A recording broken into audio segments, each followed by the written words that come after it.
As I looked over this week's readings, I was struck by a curious omission. I recognized that the juiciest part of 2 Samuel 6, namely verses 6 through 12a, was missing. Yes, the part where Uzzah gets struck dead by God for touching, but protecting, the ark, the holy object, to prevent it from falling to the ground. Acolytes and vergers, take note. The lectionary also leaves out David's anger and fear, and the fact that he initially abandons the ark. It takes him 3 months before he's ready to retrieve it from the care of Obed-Edom, the Gittite, and to carry it to the city of David, or Jerusalem. One marvelous feature of the lectionary is its rich and creative juxtapositions of various biblical passages. The readings become a delightful garden under the sprawling canopies of tradition, where we are invited to discover numerous intertextual resonances, literary themes, and theological developments that feed off of each other. Sometimes we see new perspectives and fresh interpretive possibilities. But at the same time, the lectionary renders the broader story or dramatic narrative developments of the Bible itself largely invisible. So if I may restore the striking of Uzzah back into our reading today, this episode highlights a key theme which has been developing in the biblical narrative up to this point.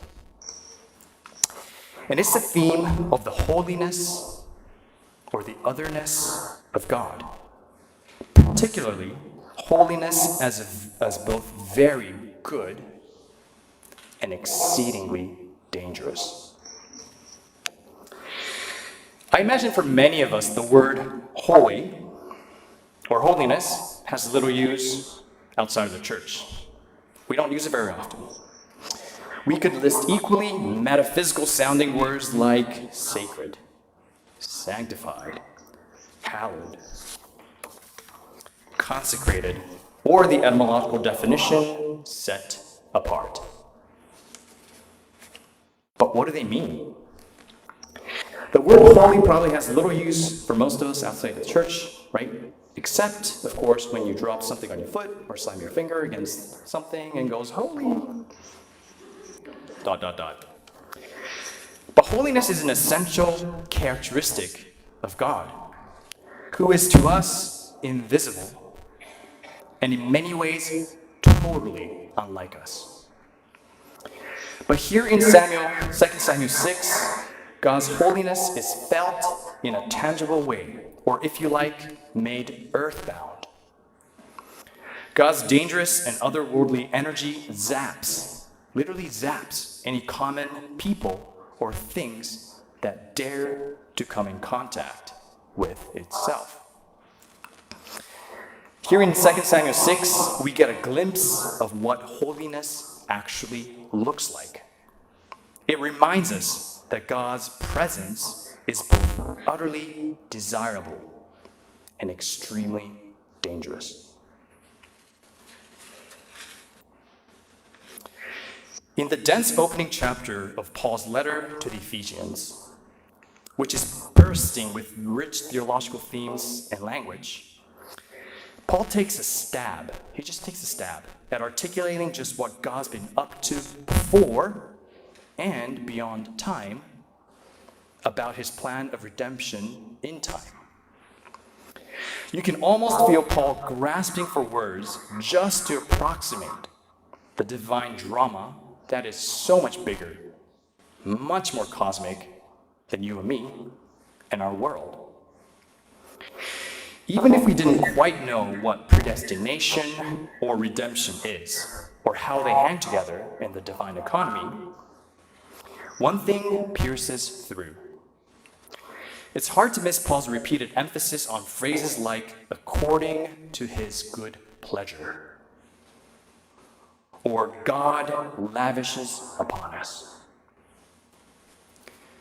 They say something about God's excess, the love for and delight in his creation, which God himself can barely contain.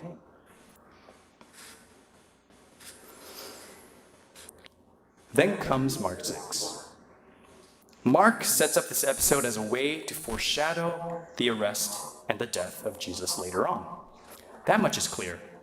Herod is the forerunner of Pontius Pilate, but Herod also reminds the reader of Jephthah in the book of Judges in chapter 11, who confuses his moral insanity with the virtue of commitment. In Mark 6, John is beheaded for insisting that Herod and Herodias are violating the Levitical marriage law.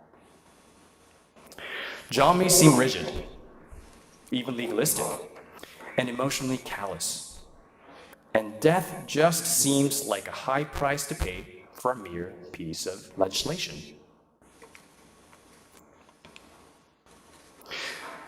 We tend to think of laws as mere rules and procedures. So that when the psalmist claims, for example, in Psalm 119, I love and delight in God's laws, it just sounds odd. It's not something you delight in. It's just something you do, you follow. But in the Bible, laws and commandments are not stale and restrictive demands of God.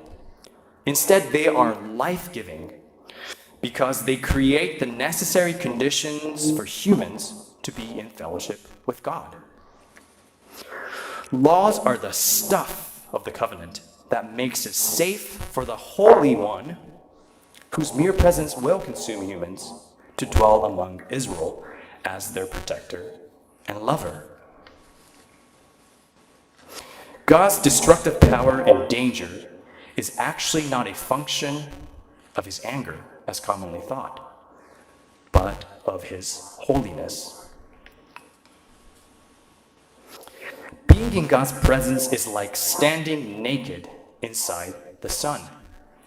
We simply couldn't. So the laws are a scaffolding that guards the boundaries between the divine and the human for people Israel to maintain the utterly mysterious, dangerous, delicate, yet most meaningful relationship known to them. So for ancient Israelites, and for many Jews today, laws are not a burden, but a gift, because they are the bridge to God's living presence. And for Christians, that bridge is called Jesus Christ.